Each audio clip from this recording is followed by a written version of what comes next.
Hello everyone, कैसे आप सब लोग। मैं सचिन आपका स्वागत करता हूं अपने यूट्यूब चैनल पे। तो आज का हमारा टॉपिक है न्यूक्लिक अम्ल या न्यूक्लिक एसिड। क्या होता है न्यूक्लिक एसिड, उसे देखते हैं। लेकिन उससे पहले आप ये कंसेप्ट समझो। देखो, मैं बनाने जा रहा हूँ यहाँ हमारे बॉडी की एक सेल। तो मैंने क्या कर दिया, यहाँ बना दी एक सेल। और आपको पता ही है सेल के अंदर क्या होता है। तो सेल के अंदर होता है न्यूक्लियस या केंद्रक। ठीक है, न्यूक्लियस या केंद्रक। इसे मैं थोड़ा सा बड़ा बना देता हूँ। केंद्रक के अंदर क्या पाए जाते हैं, गुणसूत्र या क्रोमोसोम पाया जाता है। तो मैंने यहाँ पे गुणसूत्र या क्रोमोसोम बना दिए। ये धागे नुमा संरचना होती है, थिक मतलब मोटे धागे होते हैं ना, वैसी संरचना होती है। और मनुष्यों की अगर बात करता हूँ तो ये 46 गुणसूत्र पाए जाते हैं और ये जोड़ी में होते हैं। लास्ट लेक्चर में हमने अच्छे से बात की थी।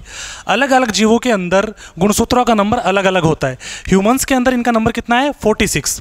कैट के अंदर बात करते हैं तो 38 होगा, डॉग के अंदर 78 होगा। ऐसे अलग अलग जीवों के अंदर क्रोमोसोम का नंबर अलग अलग होता है। मानव जाति में तो आपको याद होगा ही ना, 46 क्रोमोसोम होता है। अब हमें आज क्या देखना है, हमें देखना है कि ये गुणसूत्र किससे मिलकर बना है। ठीक है, तो चलो हम क्या करते हैं, इस क्रोमोसोम को बाहर निकाल लेते हैं। तो मैंने क्या किया, इस क्रोमोसोम को बाहर निकाल लिया। तो मैंने इसको देखो बाहर निकाल लिया यहाँ पे। तो इस तरीके का हमें गुणसूत्र दिख रहा है। अब मैं क्या कर रहा हूँ, मुझे देखना है किससे मिलकर बना है। तो मैं इसे खोलता हूँ। जैसे ही मैंने इसे खोला, देखना, जैसे ही मैंने इसे खोला तो मुझे कुछ मोटे धागे की तरह ये दिखा। और ये मोटा धागा एक प्रोटीन से बंधा हुआ है, एक प्रोटीन से बंधा हुआ है। तो मैंने यहाँ वो प्रोटीन बना दिया। ये देखो, मैंने यहाँ वो प्रोटीन बना दिया। इस प्रोटीन का क्या नाम है, तो इस प्रोटीन का नाम मैं देने जा रहा हूँ। इस प्रोटीन का हम नाम दे देते हैं। इस प्रोटीन का नाम क्या है, इस प्रोटीन का नाम है हिस्टोन प्रोटीन। क्या बोल रहा हूं मैं इसे, हिस्टोन प्रोटीन। ठीक है, क्या है ये, हिस्टोन प्रोटीन। बात समझ में आई। अब मैं इस धागे को और जूम करके देखना चाहता हूं कि ये धागा है क्या आखिर। तो मैंने क्या किया, मैंने इसे और जूम किया। जब और जूम किया तो मुझे ये ऐसा दिखा। इसे मैं क्या बोलूँगा, तो इसे मैं बोलूँगा डीएनए। क्या बोलूँगा, इसे मैं बोलूँगा डीएनए। तो यहाँ तक मेरे एक बात समझ में आ गई कि गुणसूत्र किससे मिलकर बना हुआ है। गुणसूत्र मिलकर बना हुआ है डीएनए और हिस्टोन प्रोटीन से। किससे मिलकर बना हुआ है, डीएनए प्लस हिस्टोन प्रोटीन से मिलकर बना हुआ है गुणसूत्र, है ना। ये जो डीएनए है ये हिस्टोन प्रोटीन पे यूँ लिपटा हुआ है। ठीक है, यूँ लिपटता गया और इसने क्या किया, गुणसूत्र जैसी संरचना बना ली। अब देखो, ये जो डीएनए है ना, इसके ऊपर नेगेटिव चार्ज, ऋणात्मक चार्ज पाया जाता है। जबकि ये जो प्रोटीन है, हिस्टोन प्रोटीन, इसके ऊपर पाया जाता है पॉजिटिव चार्ज। कैसा चार्ज, पॉजिटिव चार्ज। बात समझ में आ रही है आपके। और इतनी सी चीज़ तो आपको पता ही है कि जब पॉजिटिव और नेगेटिव है तो इसके कारण ही इनमें अट्रैक्शन होगा और अट्रैक्शन के कारण ये एक दूसरे से लिपट जाएंगे। बात समझ में आ रही है। तो ये दोनों लिपट कर क्या बना रहे हैं, गुणसूत्र। यहाँ तक तो क्लियर हुई बात। अब देखो, डीएनए के ऊपर क्या होता है, मैंने जब और जूम किया तो मुझे दिखा डीएनए के ऊपर कुछ ऐसे फ्रेगमेंट्स दिखे, ऐसे कुछ खंड दिखे, है ना। इनको मैं क्या बोलूँगा, तो इनको मैंने नाम दिया जीन। क्या बोला, जीन। अब आपका सवाल होगा कि सर जीन क्या होते हैं। तो देखो, जीन हमें हमारे पेरेंट्स से मिलते हैं और ये एक पीढ़ी से दूसरी पीढ़ी में स्थानांतरण होते हैं, ट्रांसफ़र होते हैं। आपके माता पिता से आप में और आपसे ये आपके बच्चों में जाएंगे। बेसिकली जैसे मान लो मैं एक फ्रेगमेंट्स को नाम दे देता हूँ 1 2 3 4 5। ठीक है, तो ये क्या है, ये बेसिकली हमारे कैरेक्टर्स ही है। हमारी आंखों का रंग हो सकता है, 1 नंबर पे हमारी आंखों का कलर हो ब्लू या ब्राउन। 2 पे हमारी हाइट कैसी होगी। 3 पे मान लो हमारे ईयर का, कान का शेप क्या होगा। ये सब है। ये जेनेटिक इन्फॉर्मेशन कहाँ से आ रही है, हमारे पेरेंट्स से आ रही है। इसीलिए देखो, हमें देखकर कोई भी बोल देता है कि यार इसकी नाक तो इसके पापा के अंदर मिल रही है, इसके फादर के अंदर मिल रही है, और इसकी जो आंखें हैं वो देखो इसकी मदर के अंदर मिल रही है। ऐसा क्यों, क्योंकि वो जीन हमें कहाँ से मिले हैं, हमारे पेरेंट्स से मिले हैं। बात समझ में आ रही है। तो ऐसे लक्षणों को हम बोलते हैं अनुवांशिक लक्षण, जो पेरेंट्स से ऑफ स्प्रिंग यानी कि संतानों में आते हैं। तो इसलिए मैंने इस जीन को क्या बोला, मैंने इसे बोला आनुवांशिकता की इकाई। क्या बोला? आनुवांशिकता की इकाई। बहुत बार ये क्वेश्चन रिपीट होता है, आनुवांशिकता की इकाई, यूनिट ऑफ हेरिडिटी। बात समझ में आ रही है? यूनिट ऑफ हेरिडिटी से बोलेंगे। अब मुझे बताओ ये जीन कहां पाए जा रहे हैं? डीएनए पे पाए जा रहे हैं। तो मैं डीएनए को ऐसे बोल सकता हूं ना कि डीएनए क्या है? डीएनए क्या है? तो डीएनए है एक आनुवांशिक पदार्थ। डीएनए क्या है? आनुवांशिक पदार्थ, आनुवांशिक पदार्थ या जेनेटिक मटेरियल। बात समझ में आ रही है ना आपके? बहुत स्लो स्लो चल रहे हैं एकदम बेसिक से। अब देखो मैं इस डीएनए को थोड़ा नीचे बना रहा हूं, ठीक है, यहां बना देता हूं। तो मैंने इस डीएनए को यहां बना दिया और मैं इसे खोल देता हूं। अब इस डीएनए के ऊपर एक एंजाइम आता है, ठीक है, और उस एंजाइम का नाम क्या है? तो इस एंजाइम का नाम है आरएनए पॉलीमरेज। क्या है? RNA polymerase. ये एंजाइम क्या करता है? तो देखो डीएनए आपको कैसा दिख रहा है? डबल स्टैंडर्ड दिख रहा है, यानी कि दो चेन है ना इसके अंदर। ये एंजाइम क्या करता है? एक ऐसी चेन यहां बना देता है जो सिंगल स्टैंड होती है। कैसी होती है? Single stand. मैं इस चेन को नीचे यहां बना देता हूं। तो इसका नाम क्या है? इस सिंगल स्टैंड चेन का नाम क्या है? ये देखो सिंगल स्टैंड है, इस सिंगल स्टैंड चेन का नाम क्या है? इसका नाम है आरएनए। क्या है? आरएनए। बात समझ में आ रही है? तो आरएनए कौन बना के जा रहा है? डीएनए बना के जा रहा है। किसकी हेल्प से? RNA polymerase. किसकी हेल्प से? आरएनए पॉलीमरेज की हेल्प से। अब देखो डीएनए और आरएनए ये दोनों कहां पाए जा रहे हैं? तो ये दोनों पाए जा रहे हैं केंद्रक के अंदर, यानी कि न्यूक्लियस के अंदर। और न्यूक्लियस में पाए जा रहे हैं, इसीलिए हमने इसको क्या नाम दे दिया? न्यूक्लिक अम्ल या न्यूक्लिक एसिड। बात क्लियर हो गई आपके? अब मुझे बताओ, अगर ये क्वेश्चन आता है कि डीएनए पे कौन सा चार्ज होता है, तो आप बता दोगे ना? नेगेटिव चार्ज होता है। गुणसूत्र किनसे मिलकर बना होता है? हिस्टोन प्रोटीन और डीएनए से। बात समझ में आ गई? जीन कहां पाए जाते हैं? जीन पाए जाते हैं डीएनए के ऊपर। और डीएनए को क्या कहते हैं हम? आनुवांशिक पदार्थ या जेनेटिक मटेरियल। चलो आगे बढ़ते हैं। हमारा टॉपिक अभी यहीं से स्टार्ट हुआ है। अब देखो, अब आपके गौर करने की जो स्टेज है वो शुरू हो चुकी है। हमने बेसिक तो सब समझ लिया, अब आप अगर ध्यान दोगे थोड़ा तो आपके इजीली समझ आ जाएगा। देखो मैं डीएनए और आरएनए दोनों की बात कर रहा हूँ स्लाइड के अंदर। दोनों को हम 90% यही समझ लेंगे इसी स्लाइड में, ठीक है। अब देखो डीएनए और आरएनए ये क्या है? ये न्यूक्लिक अम्ल है। और न्यूक्लिक अम्ल मिलकर बना होता है न्यूक्लियोटाइड से। किससे? न्यूक्लियोटाइड से। डीएनए और आरएनए क्या है? न्यूक्लिक अम्ल है, ये मिलकर बना है न्यूक्लियोटाइड से। और न्यूक्लियोटाइड के अंदर तीन चीजें होती हैं। क्या क्या? फर्स्ट होता है फास्फोरिक अम्ल या फास्फोरस, सेकंड शुगर या शर्करा, और थर्ड क्या होता है? थर्ड है नाइट्रोजनी क्षार या नाइट्रोजनी बेस। ये तीन चीजें जब मिलती हैं तो उसे हम बोलते हैं न्यूक्लियोटाइड, ठीक है। एक एक करके देखते हैं। सबसे पहले देखते हैं फास्फोरिक अम्ल। हमने डीएनए को बोला ये एक अम्लीय प्रकृति का है, ये एसिडिक नेचर का है। क्यों? ये कौन देके जा रहा है इसको अम्लीयता? ये देके जा रहा है इसको फास्फोरस। क्या देके जा रहा है? फास्फोरस। अगर क्वेश्चन आ जाए कि डीएनए के अंदर कौन सा तत्व पाया जाता है, तो आपको लगा के आना है फास्फोरस। किस पे? फास्फोरस के अंदर, और उसी के कारण इसे अम्लीयता मिल रही है। सेकंड है शर्करा या शुगर। अब देखो डीएनए और आरएनए के अंदर अलग अलग टाइप की शर्करा होती है। अगर मैं बात करता हूं आरएनए की, तो आरएनए के अंदर जो शुगर होती है वो होती है राइबोज शुगर। कौन सी? Ribose sugar. उसी के आधार पे हमने इसका नाम रखा राइबोज न्यूक्लिक एसिड। राइबोज शर्करा के आधार पे, न्यूक्लिक क्योंकि ये न्यूक्लियस में पाया जा रहा है, और एसिड क्योंकि ये अम्ल है, तो राइबो न्यूक्लिक एसिड। इसी तरीके से डीएनए में पाई जाती है डीऑक्सीराइबोज शुगर। इसीलिए हमने क्या नाम दिया इसे? हमने दिया डीऑक्सीराइबोज न्यूक्लिक एसिड। ये बहुत इंपॉर्टेंट क्वेश्चन है, बहुत बार कॉम्पिटिटिव एग्जाम्स की बायोलॉजी में ये पूछा गया है, ठीक है। तो डीएनए की फुल फॉर्म क्या है? Deoxyribose nucleic acid. अब आपके माइंड में सवाल आ रहा होगा कि सर हमने इसको डीऑक्सीराइबोज क्यों बोला? तो देखो इसे ऐसे समझो कि जो शुगर होती है, शुगर होती है कार्बोहाइड्रेट। क्या है? शुगर एक कार्बोहाइड्रेट है, ठीक है। और कार्बोहाइड्रेट में क्या क्या होता है? Carbon, hydrogen, oxygen. मेरे साथ बोलो, क्या क्या होता है?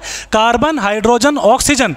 और इन तीनों का जो अनुपात होता है वो होता है 1:2:1। क्या होता है? 1:2:1 इनका रेशो होता है। ये सवाल भी बहुत बार पूछा गया है, इंपॉर्टेंट क्वेश्चन है, इसे याद कर लेना कि कार्बोहाइड्रेट के अंदर कार्बन, हाइड्रोजन और ऑक्सीजन का अनुपात कितना होता है? 1:2:1। अब यहां देखो, ये फॉर्मूला आपको याद नहीं करना, बस जस्ट समझना है, ठीक है। C5H10O5, यहां ये कंडीशन फुलफिल हो रही है? हो रही है, बिल्कुल हो रही है। ऑक्सीजन 5 है यहां पे। लेकिन जब आप डीएनए में जा रहे हो तो यहां पे एक ऑक्सीजन की कमी हो रही है। क्या हो रही है? एक ऑक्सीजन की कमी हो रही है। और जब कमी हो गई तो हमने बोल दिया डीऑक्सी। डी का मतलब कमी और ऑक्सी यानी ऑक्सीजन की, इसलिए हमने इसे क्या बोला? Deoxy ribose sugar. बात समझ में आ रही है? फिर देखो, डीएनए और आरएनए ये दोनों किस प्रकार की शर्करा है? पेंटोज प्रकार की। किस तरह की है? पेंटोज तरह की शर्करा है। पेंटोज क्यों बोला? अगेन फॉर्मूला पे चलो। यहां आपको कार्बन के नंबर कितने दिख रहे हैं? 5। मतलब अगर इनकी संरचना देखें, जो कि हमें समझनी नहीं है, सिर्फ ये बात समझने के लिए ही समझनी है इसे, तो देखो कार्बन कितने दिख रहे हैं? 5। कार्बन कितने आरएनए में? 5। और साइंस की लैंग्वेज में हम 5 को बोलते हैं पेंटा। क्या बोलते हैं? पेंटा। इसलिए कैसी शुगर हुई? Pentose sugar. अगर यहां पे ग्लूकोज होता, ग्लूकोज का फॉर्मूला क्या है? सॉरी, कार्बन का नंबर यहां पे 6 होता, तो ये ग्लूकोज का फॉर्मूला है C6H12O6। तो यहां कार्बन का नंबर कितना है? 6 को हम साइंस के लैंग्वेज में बोलते हैं हेक्सा। इसलिए ग्लूकोज कैसी शुगर है? हेक्सोज प्रकार की। कैसी है? हेक्सोज। तो आई होप आपको यहां तक समझ आ गया कि पेंटोज शुगर हमने क्यों बोला, ठीक है। हमने फास्फोरिक अम्ल देख लिया, शुगर देख लिया। थर्ड बात करते हैं हम नाइट्रोजनी क्षार की। ये क्या होते हैं? तो देखो, नाइट्रोजनी क्षार बेसिकली 2 टाइप के होते हैं, एक प्यूरिन और दूसरा पिरिमिडिन। अब प्यूरिन भी 2 टाइप के होते हैं और पिरिमिडिन भी अगेन 2 टाइप होते हैं। तो देखो इसे कैसे याद करेंगे? प्यूरिन होते हैं Ag। कैसे होते हैं? Ag। तो इसे ऐसे याद कर लो कि एक पत्नी अपने पति को क्या बोलती है? Ag। और दोनों के बीच में प्यार तो होता ही है, ठीक है। अब किसी ने अगर देखा हो नहीं है तो वो तुम्हारे हिसाब से देख लेना। तो हमने क्या देखा? प्यूरिन कौन कौन से हैं? ए और जी, यानी कि एडेनिन और गुआनिन। उसी तरीके से हम पिरिमिडिन देखेंगे, ये भी 2 टाइप के हैं। तो देखो, पत्नी ने क्या किया? पति को दे दी टीसी। क्या दे दी? टीसी। तो थायमिन और साइटोसिन। क्या? थायमिन और साइटोसिन। देखो, प्यूरिन के अलावा जो भी बचा वो क्या हुआ? पिरिमिडिन होगा। और टीसी से आप याद कर लो थायमिन और साइटोसिन। अब मैं आपको एक वापस से ट्विस्ट देता हूं कि मैंने अभी बोला कि पिरिमिडिन 2 प्रकार के, लेकिन ये 2 प्रकार के होते नहीं, 3 प्रकार के होते हैं। एक यूरेसिल है, इसे हम थोड़ा आगे देखेंगे लेक्चर के अंदर, जैसे हम आगे जाएंगे तब देखेंगे, ठीक है। तो इसे समझो आप। तो प्यूरिन 2 प्रकार के हो गए, पिरिमिडिन 2 प्रकार के हो गए। ये एक नाइट्रोजनी बेस है, नाइट्रोजनी क्षारक है, ठीक है। तो ओवरऑल हमने क्या देख लिया? फास्फोरिक अम्ल, शर्करा और नाइट्रोजनी क्षार, इन तीनों से मिलकर बना होता है डीएनए और आरएनए। अब यहां देखो, शर्करा और नाइट्रोजनी क्षार, इन दोनों को मिलाकर हम न्यूक्लियोसाइड भी बोल सकते हैं, है ना। लेकिन आपको सिर्फ ये अंडरस्टैंडिंग के लिए याद करना है, वैसे इसको याद नहीं करना। आपको यही याद रखना है कि डीएनए किनसे मिलकर बना है? फास्फोरिक अम्ल, शुगर और नाइट्रोजनी बेस से, ठीक है। अब यहां आप संरचना देखो, इस डायग्राम के थ्रू आपके कंसेप्ट क्लियर हो जाएंगे। आपका कंसेप्ट क्लियर हो जाए, मेरा ऑब्जेक्ट यही है, तो इसीलिए मैं आपको इस डायग्राम से समझा रहा हूं। आपको यहाँ डीएनए की 2 चेन दिख रही है। अभी हमने देखा डीएनए में 2 स्टैंड पाए जाते हैं। और डीएनए किससे मिलकर बना हुआ है? न्यूक्लियोटाइड से। न्यूक्लियोटाइड के अंदर 3 चीजें, एक तो है फॉस्फोरस। क्या है?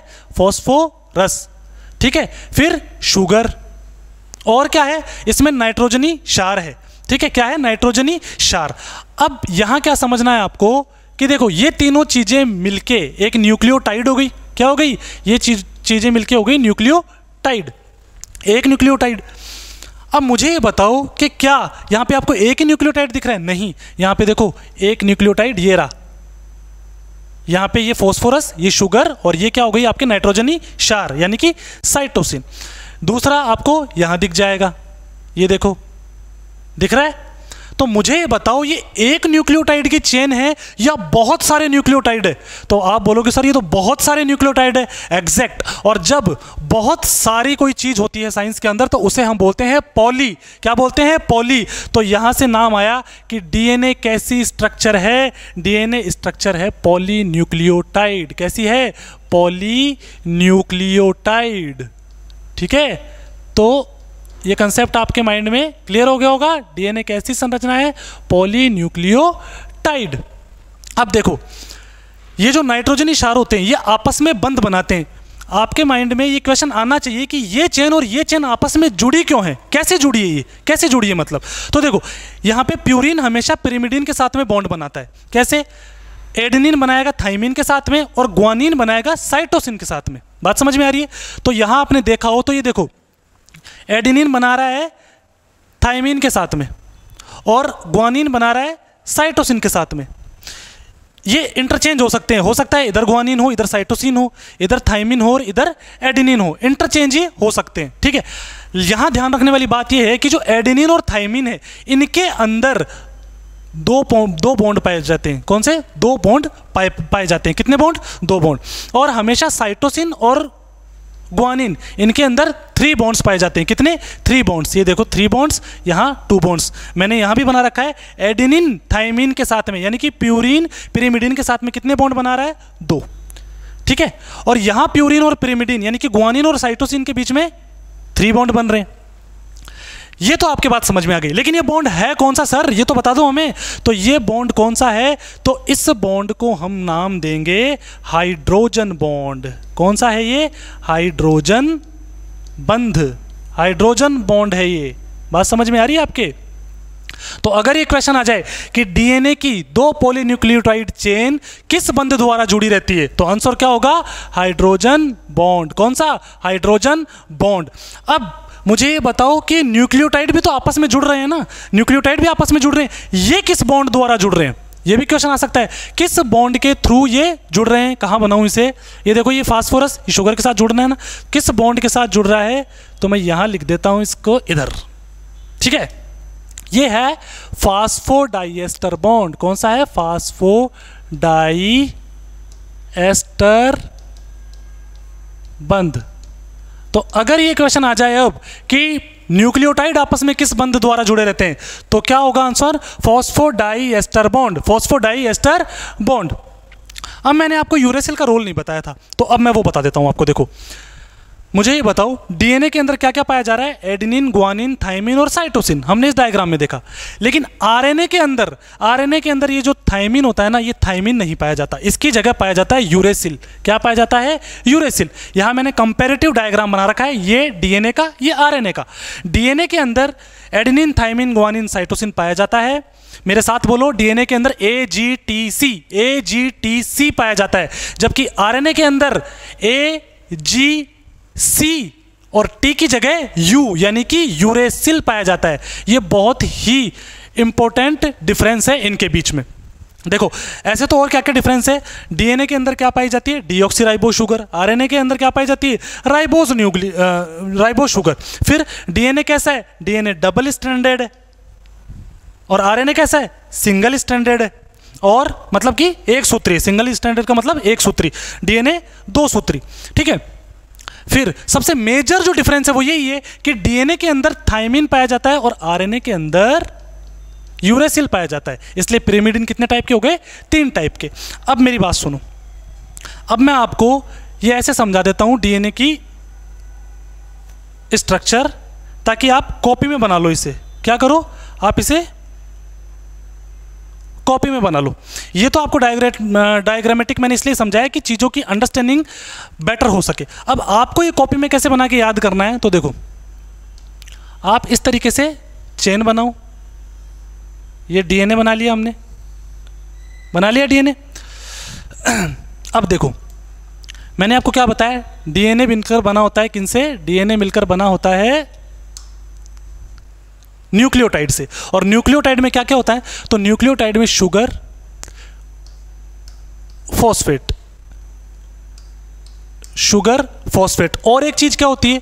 तो आप बोलोगे सर एक चीज इसमें होती है नाइट्रोजनी क्षारक। क्या होते हैं? नाइट्रोजनी क्षारक। तो मान लो ये ए है, एडिनिन, ये किससे बॉन्ड बनाएगा? डबल बॉन्ड बनाएगा किसके साथ में? थायमीन के साथ में। 80 से याद कर लो, 80 है ना, 80 साथ आएंगे। फिर अगेन यहाँ पे क्या आ गया? Phosphorus, sugar, phosphorus. अब मुझे ये बताओ ये एक न्यूक्लियोटाइड हो गया ना? एक सेकंड मैं इसको, हाँ मुझे ये बताओ ये एक न्यूक्लियोटाइड हो गया ना? ठीक है, उसी तरीके से ये भी न्यूक्लियोटाइड है। आगे फिर हम देखते हैं, वापस शुगर और वापस नाइट्रोजनी बेस, वापस शुगर, वापस नाइट्रोजनी बेस, है ना, वापस शुगर, वापस नाइट्रोजनी बेस, और फॉस्फोरस से जुड़ रहा है, तो यहां भी ये क्या हो गया?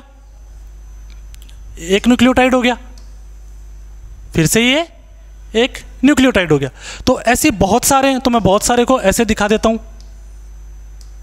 ठीक है, तो ये कैसी चेन है? पॉलीन्यूक्लियोटाइड। ये डायग्राम आपको बनाना है, मैं यूं ही नहीं बना रहा, ये मैंने ये सारी चीजें आपको समझा दी, मैं सिर्फ इसलिए बना रहा हूं ताकि आप कॉपी में बनाओ ये। तो ये क्या है? पॉलीन्यूक्लियोटाइड।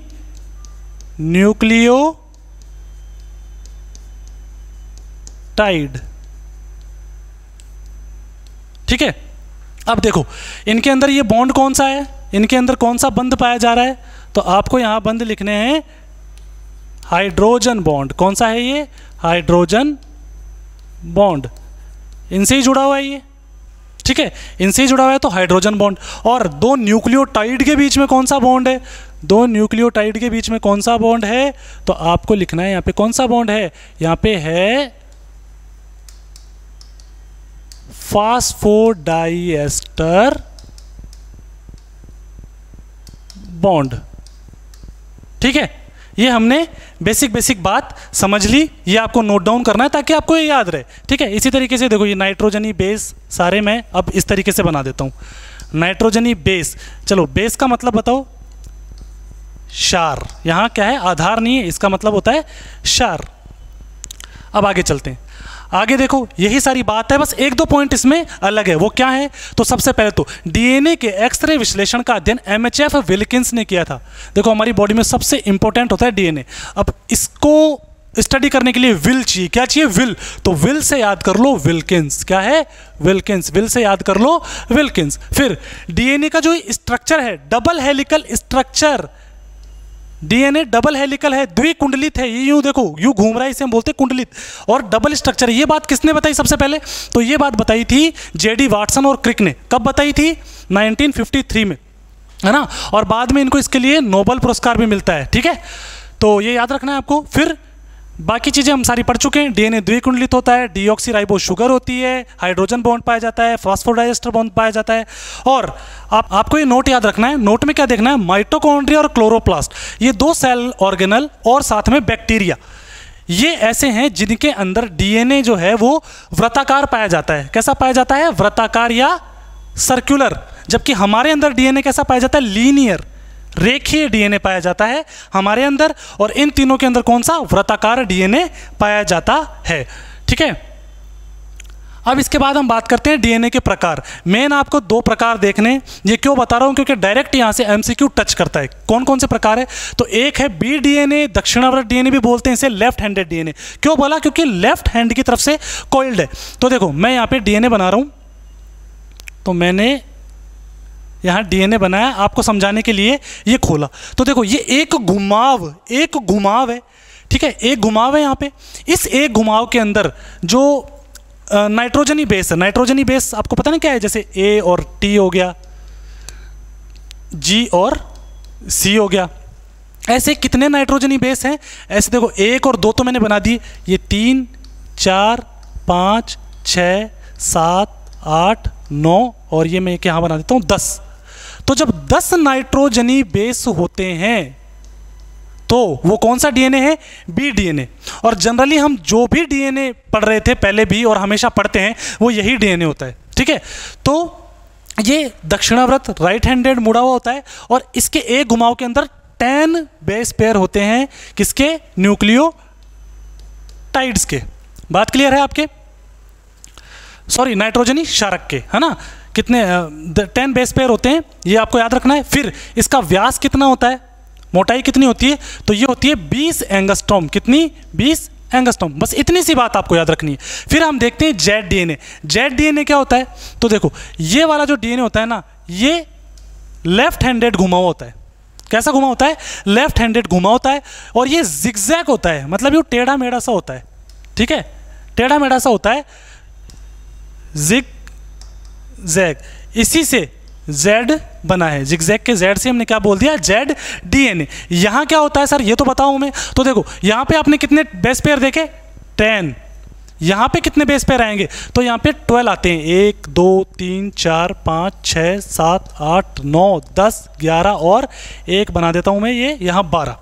तो जेड डीएनए के अंदर कितने बेस पेयर हैं? 12 बेस पेयर। और इसका व्यास कितना है? तो इसका जो व्यास या मोटाई है वो है 18 एंगस्ट्रॉम। ठीक है, यहां से डायरेक्ट क्वेश्चन आ जाता है।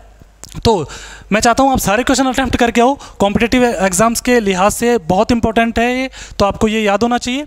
ठीक है, ये डायग्राम ऐसे कैसे बना लेना, तो बेसिकली रफली भी बना लोगे तो आपको याद रहेगा। ठीक है, उसके बाद हम देखते हैं चारगाफ का नियम। चारगाफ का नियम क्या है? तो देखो चारगाफ का नियम समझो। यहाँ चारगाफ ने बोला था कि जैसे मान लो ये डीएनए, ठीक है, तो चारगाफ ने बोला था कि एडेनिन की मात्रा थायमिन के बराबर होगी। ठीक है, पहली बात। दूसरी बात, ग्वानिन की मात्रा जो है वो साइटोसिन के बराबर होगी। ठीक है, और तीसरी बात क्या थी? तीसरी बात थी कि प्यूरिन और पिरिमिडीन। मुझे बताओ प्यूरिन क्या है? प्यूरिन बताओ मुझे क्या है? हमने याद किया ना, प्यूरिन क्या है? Ag। और पिरिमिडीन Tc। ठीक है, तीसरी बात ये थी कि इन दोनों का अनुपात समान होगा। बस यही चारगाफ का नियम है। देखो ये बात यही बोल रहा है, डीएनए अणु में प्यूरिन व पिरिमिडीन बेस समान मात्रा में होंगे। एडेनिन की आणविक मात्रा थायमिन की मात्रा के बराबर, साइटोसिन की ग्वानिन के बराबर होगी। बेस अनुपात A+T अनुपात G+C। प्रत्येक जाति के लिए विशिष्ट स्पेसिफिक होता है ये अनुपात। हम जब लोअर ऑर्गेनिज्म देखते हैं ना, जो सिंगल सेल्यूलर होते हैं, हमसे कम डेवलप जो ऑर्गेनिज्म होते हैं, उनके अंदर ये कम होता है। जैसे जैसे विकसित होता गया जीव, उसके अंदर ये मात्रा बढ़ती गई। बस यही चारगाफ का नियम है, तो ये आपको पता होना चाहिए। अब देखो ये स्टार मार्क है। देखो अभी तक हमने क्या बात की कि डीएनए कैसा होता है? डबल स्टैंडर्ड, है ना। लेकिन कुछ वायरस के अंदर ये सिंगल स्टैंड भी होता है ना, सिंगल स्टैंडर्ड होता है। तो यहां आपको सिर्फ ये एग्जांपल याद करने, वो कौन से हैं? एक तो 5-174 कोलाइफेज, और फिर है S13 ई कोलियोफेज, ई कोलाइफेज, है ना। इस ई को हम बोलते हैं एस्चेरिया, एस्चेरेरिया। ठीक है, एस्चेरेरिया कोलाई। बस आपको एग्जांपल याद रखने हैं। ठीक है, तो आप इसे शॉर्ट नोट्स में से लिख लेना, सिंगल स्टैंड डीएनए, और फिर इसके बाद में इसका एग्जांपल 1 और 2। ठीक है, चलो आगे चलते हैं। अब देखो आरएनए पढ़ते हैं हम। बहुत सारी चीज़ें तो पढ़ के ही आ गए, अब तो हम सिर्फ यूं ही देख रहे हैं जो एक्स्ट्रा चीज़ें। तो आरएनए कैसा है? आरएनए सिंगल स्टैंड है। यहाँ गलत लिख रहा है। कैसा है? आरएनए सिंगल स्टैंडर्ड होता है। इसके अंदर कौन सी शुगर होती है? राइबोज शुगर होती है। आरएनए का मुख्य काम क्या होता है? जब हमने सेल ऑर्गेनल्स वाला जो टॉपिक देखा था इससे जस्ट पहले वाला लेक्चर, उसके अंदर हमने बात की थी कि आरएनए और राइबोसोम दोनों मिलकर प्रोटीन बनाते हैं। ठीक है, तो आरएनए का क्या काम होता है? प्रोटीन बनाना होता है। क्या होता है? प्रोटीन बनाना होता है। अब देखो उसके अलावा आरएनए जो होता है ना, वो कुछ वायरस में अनुवांशिक पदार्थ होता है। अगर मैं हमारी बात करता हूं तो हमारे अंदर अनुवांशिक पदार्थ क्या है? डीएनए, क्योंकि उसी पे जीन पाए जा रहे हैं। लेकिन कुछ वायरस में क्या होता है? आरएनए उनका अनुवांशिक पदार्थ होता है। और इसके एग्जांपल क्या है? टीएमवी तंबाकू मोजेक वायरस और जीवाणुभोजी बैक्टीरियोफेज। ये याद रखना है, मेरे साथ बोले एक बार, क्या है? टीएमवी और जीवाणुभोजी। ये किसके उदाहरण है? ये उन वायरस के उदाहरण है जिनके अंदर अनुवांशिक पदार्थ आरएनए होता है। चलो वापस टॉपिक पे आते हैं। देखो मुझे बताओ, मैंने अभी क्या बताया आपको? आरएनए राइबोसोम के साथ मिलकर क्या बनाता है? प्रोटीन बनाता है। हमारे अंदर ये प्रोसेस चल रही है। प्रोटीन कैसे बनता है? प्रोटीन बनता है अमीनो एसिड से। किनसे? अमीनो एसिड या अमीनो एसिड से। ठीक है, और इसके लिए 20 तरह के अमीनो एसिड चाहिए होते हैं। 10 अमीनो एसिड तो ऐसे होते हैं जो असेंशियल होते हैं, आवश्यक होते हैं। 10 होते हैं मतलब नॉन असेंशियल, अनावश्यक। अनावश्यक क्यों बोला? क्योंकि वो 10 अमीनो एसिड हमारी बॉडी में पहले से ही है, और जो आवश्यक है वो हम बाहर लेते हैं भोजन के थ्रू। बात समझ में आ रही है? फूड के थ्रू हम लेते हैं उनको। अब जैसे ही हमने भोजन के थ्रू उन 10 आवश्यक अमीनो एसिड को लिया तो क्या होगा? सबसे पहले mRNA, इसको बोलते हैं मैसेंजर आरएनए या संदेशवाहक आरएनए, इसने क्या किया? उनको पहचान लिया, उन 10 अमीनो एसिड को इन्होंने पहचान लिया। इसने पहचान के ये बात ट्रांसफर कर दी, मैसेज कर दिया टीआरएनए को। ठीक है, टीआरएनए ने क्या किया? टीआरएनए ने वो इंफॉर्मेशन ली और वो अमीनो एसिड लिया और उसे ट्रांसफर कर दिया आरआरएनए के पास या राइबोसोमल आरएनए के पास। ठीक है, ये हो गया आपका राइबोसोमल आरएनए। अब ये राइबोसोम आरएनए क्या करेगा? यहाँ पे अमीनो एसिड आ गए, ये जैसे ही 20 अमीनो एसिड जुड़ जाएंगे, कितने? 20 अमीनो एसिड, तो एक प्रोटीन बन जाएगा। ठीक है, 20 अमीनो एसिड से एक प्रोटीन बनता है। तो बात समझ में आ गई? जैसे ही हमने 10 आवश्यक अमीनो एसिड लिए, ठीक है, mRNA उनको पहचाना, mRNA ने उनको ट्रांसफर जो आरएनए है वहाँ तक इन्होंने ये बात बताई। फिर टीआरएनए ने क्या किया? ट्रांसफर कर दिया, इसीलिए हमने इसे बोला ट्रांसफर आरएनए। और एमआरएनए का नाम क्या है? Messenger RNA. फिर आरआरएनए ने क्या बना दिया? प्रोटीन बना दिया। तो इसने हमने आरआरएनए को क्या बोला? राइबोसोमल आरएनए, क्योंकि राइबोसोम के साथ मिलकर क्या बना रहा है? प्रोटीन बना रहा है। बात समझ में आ गई आपके? आपको इंपॉर्टेंट बात क्या याद रखनी है यहाँ पे? एक तो इनका कितना परसेंटेज है, तो ये तो 5 to 10% रहता है, टीआरएनए 15 to 25 रहता है, और 75% आरएनए सेल के अंदर कौन सा होता है? ये होता है राइबोसोमल आरएनए। बात समझ में आ रही है? चलो अब देखो, एक ये पॉइंट याद रख लेना, सबसे छोटा आरएनए कौन सा होता है? टीआरएनए होता है। तीनों प्रकार के आरएनए में सबसे छोटा आरएनए कौन सा है? टीआरएनए। ठीक है, तो ये हमारा आरएनए यहाँ खत्म हो गया, क्योंकि हमने पहले से ही पढ़ लिया इसके बारे में। एक बार कंपैरेटिव स्टडी करें तो देखो, डीएनए और आरएनए के अंदर डीऑक्सीराइबो न्यूक्लिक एसिड डीएनए में पाई जाती है, शर्करा राइबो शुगर आरएनए के अंदर पाई जाती है। डीएनए के अंदर एडेनिन, ग्वानिन, साइटोसिन, थाइमिन, ए, जी, सी और टी ये पाए जाते हैं। जबकि यहाँ पे एडेनिन, ग्वानिन, साइटोसिन तो पाए जाते हैं, लेकिन थाइमिन की जगह क्या पाया जाता है? यूरेसिल पाया जाता है। अगर आप यहाँ डायग्राम बना सको तो इस तरीके का डायग्राम बना लेना और यहाँ लिख लेना ए, जी और टी लिखना, टी लिखना यहाँ पे, है ना, और सी। फिर इस टी को काट के और अपने नोट्स में यहाँ मेंशन कर देना यू। ठीक है, ताकि आपको याद रहेगा। बात समझ में आ रही है? फिर ये केंद्रक में पाए जाते हैं, ये कोशिका, कोशिका में केंद्रक और केंद्रक में डीएनए। ठीक है, और आरएनए जो है वो कहाँ पाया जाता है? वो केंद्रक में भी पाया जाता है और कोशिका द्रव्य में भी पाया जाता है। ठीक है, फिर इसके बाद में ये डबल स्ट्रैंडेड होता है। डीएनए कैसा होता है? Double stranded. आरएनए कैसा होता है? Single stranded. नेक्स्ट है central dogma theory. Central dogma theory क्या है? बस कुछ ही देर की क्लास बची है। देखो, डीएनए से जब डीएनए बनता है तो इसे बोलते हैं क्या? रेप्लिकेशन। रेप्लिका यानी क्या होता है? कॉपी बनाना। तो डीएनए से जब डीएनए बनता है तो उसे बोलते हैं रेप्लिकेशन, और इसमें एंजाइम जो यूज होता है वो होता है पॉलीमरेज। कौन सा? पॉलीमरेज। ठीक है, डीएनए से जब आरएनए बनता है इस प्रोसेस को हम बोलते हैं ट्रांसक्रिप्शन। क्या बोलते हैं? ट्रांसक्रिप्शन। ट्रांसक्रिप्शन।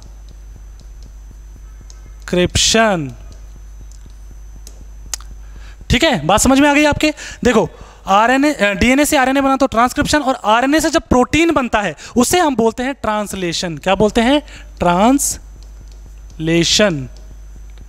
अब इंपॉर्टेंट बात यह है कि देखो, आरएनए से भी डीएनए बन जाता है कई बार। ठीक है, आरएनए से क्या बनता है? डीएनए बनता है। इस प्रोसेस को हम क्या बोलते हैं? इसे हम बोलते हैं रिवर्स ट्रांसक्रिप्शन। क्या? Reverse transcription.